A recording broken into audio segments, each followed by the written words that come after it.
Apprenez à voir si l'homme intérieur est malade. Hébreux 9, versets 27 à 28. Et comme il est réservé aux hommes de mourir une seule fois après quoi vient le jugement, de même Christ qui s'est offert une seule fois pour porter les péchés de plusieurs, apparaîtra sans péché pour une seconde fois à ceux qui l'attendent pour leur salut. Les gens dont l'âme est malade. Je rends grâce à notre Seigneur de nous avoir sauvés, vous et moi, de tous nos péchés. Chacun a un corps et une âme, qui est l'homme intérieur, mais les gens ordinaires regardent l'homme extérieur et parlent de cette personne comme étant juste ou non. Cependant, la Bible parle des êtres humains comme essentiellement ceux créés à l'image de Dieu. Il nous est dit que tous les êtres humains ont une âme, c'est-à-dire l'homme intérieur. Outre la chair qui peut être vue à l'extérieur, les êtres humains ont une âme vivant à l'intérieur d'eux. L'écrivain du livre des Hébreux a séparé l'être humain en parties, l'esprit, l'âme et la chair, et cela signifie qu'un être humain est un être spirituel et pas seulement un être charnel. Ainsi, les gens peuvent être divisés en deux groupes. Un type est constitué de personnes dont l'âme est malade et l'autre de personnes dont la chair est malade. Par conséquent, avec toutes les personnes que nous approchons, au lieu d'approcher leur homme extérieur, nous devons apprendre à percevoir à quoi ressemble leur homme intérieur. Lorsque nous rencontrons des gens, l'important à établir est si ce sont ceux dont l'âme est malade ou ceux dont l'âme a reçu la guérison de la maladie du péché. Pour chaque personne, juste parce que la personne est en bonne santé extérieurement, cela ne signifie pas que leur âme est en bonne santé. Les êtres humains ont un homme intérieur, et ce n'est que lorsque l'homme intérieur est en bonne santé que la personne tout entière peut être en bonne santé. Tous les gens peuvent dire qu'ils sont en bonne santé, mais ce n'est que lorsqu'ils auront rencontré Jésus le Sauveur qu'ils seront rétablis. Si l'homme intérieur est malade, peu importe à quel point l'homme extérieur peut être sain, capable, brillant et beau, tout cela sera vain. Ce genre de personne perdrait tout. Si l'homme intérieur d'une personne est malade, alors cette personne est une personne malade. Cependant, si l'homme extérieur est malade et l'homme intérieur est sain et devenu juste après avoir rencontré Jésus et avoir reçu la rémission des péchés, alors cette personne est en bonne santé, et ainsi les êtres humains peuvent être divisés en deux groupes, et nous pourrions diviser les êtres humains en ces deux types, ceux dont l'âme est malade et ceux qui ont reçu la guérison malgré leur maladie. Autrement dit, lorsque nous regardons les gens, nous devons voir si leur homme intérieur a reçu le salut des péchés. Plutôt que de regarder uniquement l'homme extérieur, nous devons regarder et voir si l'homme intérieur de cette personne est en bonne santé. Ainsi, lorsque nous rencontrons des gens, nous pouvons percevoir le plus fidèlement possible leur état spirituel à travers l'évangile de l'eau et de l'esprit. Parmi les nombreuses personnes que nous rencontrons, il y a ceux qui se suicident malgré toutes les conditions de bonheur d'un point de vue charnel. On dit que les pays développés ont un taux de suicide vraiment élevé, en particulier chez les jeunes. Même maintenant en Corée, nous pouvons voir que le taux de suicide chez les jeunes est le plus élevé. La raison pour laquelle les gens se suicident est que leur homme intérieur est malade. On l'appelle parfois la maladie de l'âme. Si quelqu'un a une maladie dans son cœur, alors cette personne a la maladie du péché. Pour cette raison, nous devons apprendre à percevoir l'homme intérieur lorsque nous regardons ou rencontrons des gens. Dieu regarde notre homme intérieur. Nous regardons l'apparence extérieure des gens, mais Dieu regarde l'homme intérieur. Ainsi tout le monde doit résider dans la foi qui croit dans l'évangile de l'eau et l'esprit, par lequel on peut avoir la rémission des péchés dans son cœur. Il y a un grand nombre de personnes dans ce monde qui sont spirituellement malades. Quand nous les justes regardons ces gens, comment devrions-nous les regarder ? Nous devons les voir en les distinguant entre ceux qui sont malades et ceux qui ne le sont pas. Ce n'est que lorsque nous le faisons par le Saint-Esprit que nous pouvons délivrer l'évangile de l'eau et de l'esprit à ce genre de personnes. Comment nous est-il possible de transmettre l'évangile de l'eau et l'esprit à quelqu'un qui n'est pas malade de cœur ? Car Jésus nous dit, Jésus prenant la parole leur dit, « Ce ne sont pas ceux qui se portent bien qui ont besoin de médecins mais les malades. Je ne suis pas venu appeler à la repentance des justes mais des pécheurs. » Luc 5, versets 31 à 32. Si nous voulons prêcher l'évangile aux âmes, nous devons d'abord savoir si ce sont celles dont l'âme est malade ou non, et une fois qu'il est déterminé qu'ils sont bien des malades, nous devons alors commencer à partager l'évangile de communion avec eux. Même s'ils ont rempli toutes les conditions du bonheur, sont physiquement sains et brillants, ce sont en fait des personnes malades. Nous devons les traiter comme des patients spirituels. Ce sont ces mêmes personnes à qui nous devons prêcher l'évangile de l'eau et l'esprit. Les êtres humains ont en fait une maladie, car ils ont l'homme intérieur en eux. Quelle est cette maladie ? C'est du péché. Ce péché rend l'homme intérieur très malade, fané, et il meurt plus tard. Sous la condition que l'homme intérieur est réellement malade, par l'évangile de l'eau et l'esprit, nous pouvons leur prêcher l'évangile de la vérité. Les personnes qui sont devenues les justes auront la possibilité de rencontrer beaucoup plus de personnes malades que celles rencontrées récemment. Lorsque les justes les rencontreront, ils leur prêcheront l'évangile de l'eau et l'esprit. Il y a des moments où nous envions les malades. C'est parce que beaucoup d'entre eux mènent une vie plus joyeuse que celle des justes. Loin de leur prêcher l'évangile, il y a des moments où nous qui sommes devenus justes envions leur bonheur terrestre.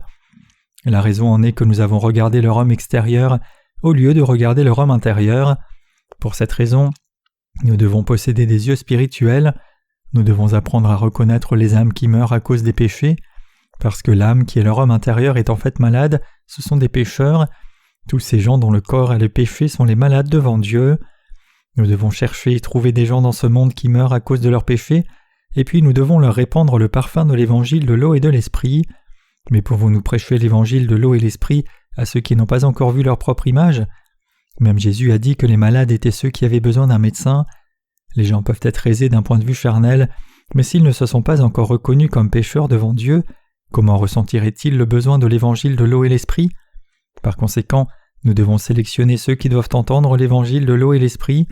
Nous sommes ceux qui doivent continuer à vivre avec de telles perceptions. Nous devons d'abord faire la distinction que l'homme est malade dans son âme pour mener une vraie vie d'évangéliste. Hébreux 9, verset 27 dit « Et comme il est réservé à l'homme de mourir une seule fois, après quoi vient le jugement. Tout le monde naît une fois et meurt une fois, et tous les pécheurs recevront le jugement du péché de Dieu. Les pécheurs subiront la colère redoutable de Dieu, et ainsi ils recevront le jugement du feu de l'enfer. Nous avons dû trouver des âmes qui mouraient à cause de leurs péchés et leur prêcher l'évangile de l'eau et l'esprit par lequel notre Seigneur a effacé nos péchés. J'ai dit que tout le monde meurt une fois. Le fait qu'un être humain naisse une fois et meure une fois est un principe établi. Pourquoi les êtres humains meurent-ils? Pourquoi les êtres humains deviennent-ils pécheurs? La Bible déclare clairement qu'en raison de nos ancêtres qui avaient péché contre Dieu, chaque être humain est devenu un pécheur, ayant hérité de tous ses péchés. Parce que tous les êtres humains sont devenus de tels pécheurs, ils devront mourir une fois, qu'ils le veuillent ou non. Comment avons-nous pu devenir les enfants de Dieu? La raison en est que l'amour de Dieu nous a contraints par l'évangile de l'eau et l'esprit. Dieu nous a accordé, à nous qui avons été malades à cause des péchés, l'évangile de l'eau et l'esprit par lequel nous pouvons devenir ses enfants. Alors est-ce parce que nous sommes plus fidèles que les autres? Sinon, est-ce parce que nous craignons tous bien Dieu? Ce n'est pas ça non plus. Alors nous a-t-il permis de devenir enfants de Dieu parce que vous et moi sommes ceux qui accomplissent de nombreuses actions justes devant Dieu? Non, pas du tout. Est-ce parce qu'il y a beaucoup de gens dans ce monde qui accomplissent de bonnes actions, plus certainement d'une perspective charnelle que ceux d'entre nous qui croient dans l'évangile de l'eau et l'esprit? Non, pas du tout. Alors qu'est-ce qui nous permet d'être délivrés de nos péchés? C'est parce que nous avons accepté la parole d'évangile de l'eau et l'esprit dans nos cœurs par la foi, et ce faisant, nous avons reçu la rémission des péchés dans nos cœurs. L'apôtre Jean confesse que nous avons pu devenir les enfants de Dieu grâce à l'amour inconditionnel et sacrificiel de Dieu. Dieu dit « Voyez quel amour le Père nous a témoigné pour que nous soyons appelés enfants de Dieu, et nous le sommes. Si le monde ne nous connaît pas, c'est qu'il ne l'a pas connu. » 1 Jean 3, verset 1. Cet amour de Dieu fait référence à l'amour inconditionnel envers les pécheurs. Notre salut a été possible parce que Dieu a aimé tous ceux d'entre nous qui avaient été pécheurs de son côté. Grâce à l'amour du Seigneur qu'il répand constamment sur nous, nous avons tous pu recevoir la purification de tous nos péchés une fois pour toutes, et aussi nous avons pu devenir le peuple de Dieu. L'amour par lequel notre Seigneur nous aime est exactement le même amour par lequel Dieu le Père aime son Fils. Même si le Saint-Père, le Saint-Fils et le Saint-Esprit sont parmi ceux d'entre nous qui croient dans l'amour de Dieu, l'amour de Dieu le Père nous a été clairement montré à tous par Jésus-Christ. Car Dieu le Père nous a aimés par son Fils Jésus-Christ, cet amour est à son tour l'amour agapé du Dieu trinitaire. Juste par la foi qui croit dans l'amour agapé de Dieu, nous avons pu devenir le peuple de Dieu. Maintenant, quel genre d'existence étions-nous fondamentalement devant Dieu? Le fait est que nous étions des êtres fondamentalement corrompus devant Dieu. Nous étions censés subir la destruction à cause de nos péchés. Dans Jérémie 17, verset 9, nous lisons « Le cœur est tortueux par-dessus tout et il est méchant ». Et dans Romains 3, verset 10, il est dit « Il n'y a point de juste, pas même un seul.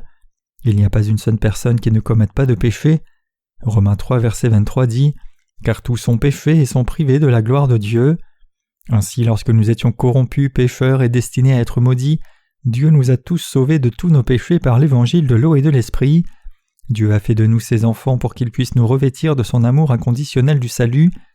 Parce que Dieu avait voulu nous revêtir d'un tel amour, nous sommes devenus ses enfants, portant l'amour de Dieu en croyant dans sa justice. Par conséquent, nous devons garder la parole d'évangile de l'eau et l'esprit qui témoigne de ce fait dans nos cœurs par la foi.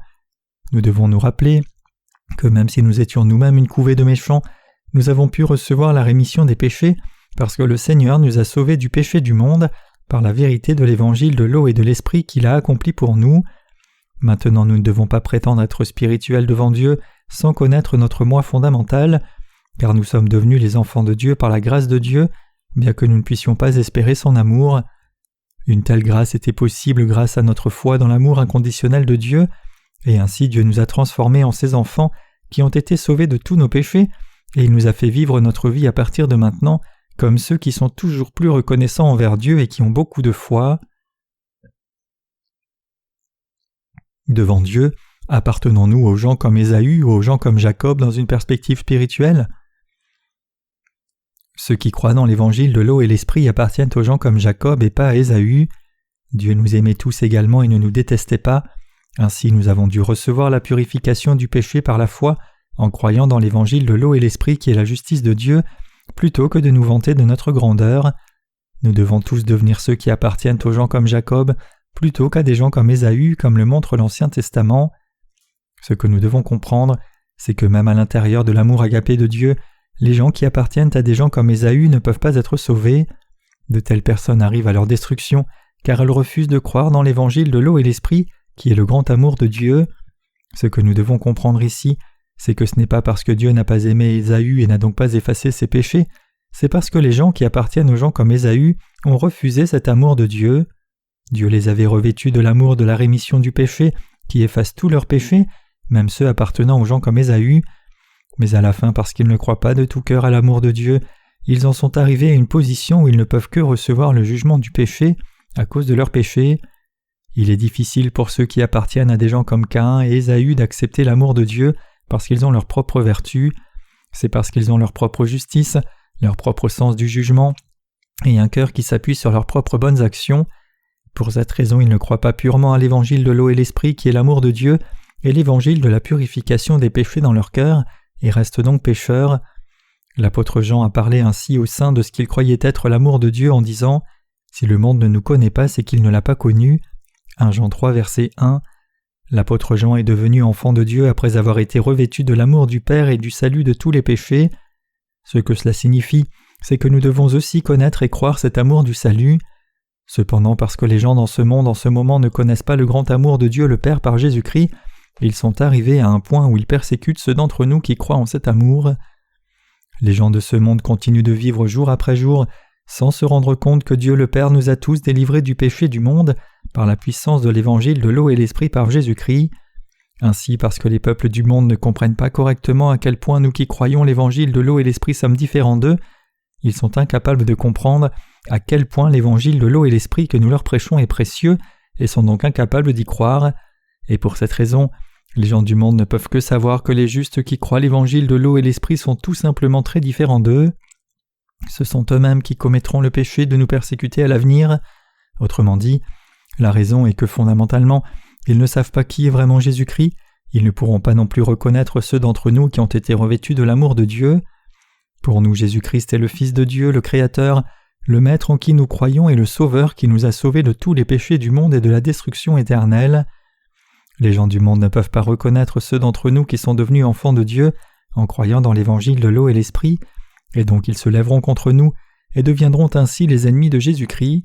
Si nous devions voir ce monde en ce moment du point de vue de l'évangile de l'eau et l'esprit, nous pouvons voir que les ennemis de Jésus-Christ sont nombreux. De plus, le Seigneur nous a toujours rappelé que des tels antichrists sont ceux qui essayent constamment de nous tromper. Nous ne devons pas devenir les ennemis de Jésus-Christ en n'ayant pas la foi de croire la parole d'évangile de l'eau et l'esprit devant Dieu. Qu'est-ce qui fait que ces gens deviennent les ennemis de Jésus-Christ? Les gens deviennent les ennemis de Jésus-Christ, non pas parce que leurs œuvres sont incomplètes devant Dieu, mais parce qu'ils professent avoir la foi, sans même savoir qui est vraiment Jésus-Christ, et parce qu'ils ne réalisent pas que Jésus-Christ est le Sauveur qui nous a tous délivrés du péché du monde par l'évangile de l'eau et de l'esprit. De plus, même si quelqu'un connaît l'évangile de l'eau et l'esprit, il devient un ennemi de Jésus-Christ en n'y croyant pas du fond du cœur. Jésus-Christ est le Fils de Dieu, il est Dieu pour nous et il est notre Sauveur, mais beaucoup de gens deviennent les ennemis de Dieu en ne croyant pas cette vérité, et donc je suis reconnaissant que nous soyons devenus ceux qui sont reconnaissants devant le Seigneur en croyant dans l'évangile de l'eau et l'esprit par lequel il a effacé nos péchés. Les ennemis de Jésus-Christ sont ceux qui ne croient pas dans cette vérité, que Jésus est Dieu et nous a délivrés des péchés du monde en descendant sur cette terre par l'évangile de l'eau et de l'esprit.